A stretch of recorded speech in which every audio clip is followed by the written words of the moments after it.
In the late 1700s, the first industrial revolution began. And what this meant was a push to do everything faster, to do everything more efficiently.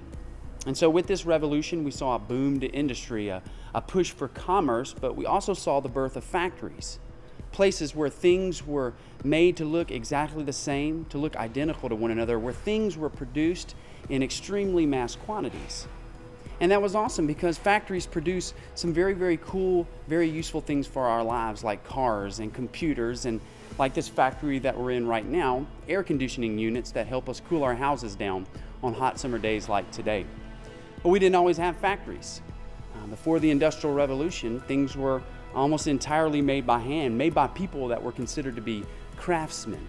But that's not the world we live in. The world we live in is fast. It's fast-paced, and people are annoyed when things are not done the most efficient that they can be done. And that's a good thing.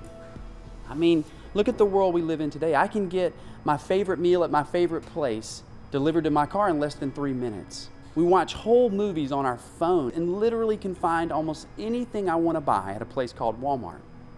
You get the picture? The world is fast. And that's great, but there's a catch. The problem with fast-paced, assembly line living occurs when we carry that out into our relationships and in the way that we help one another become disciples and how we help one another grow spiritually.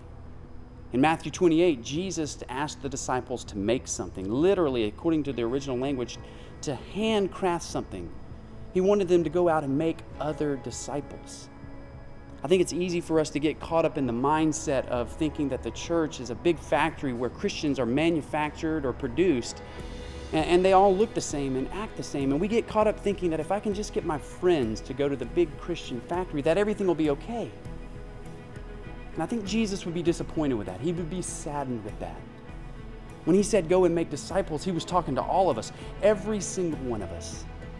When he said, go and do as I have done, he wanted us to go and live our lives in front of people, to listen to them, eat with them, laugh with them, to go and model what it meant to be a Christ follower in front of the people, be there when they were hurting and when they were sad and when they were lonely, and in doing so, win the right to tell them the truth of the gospel and have them listen.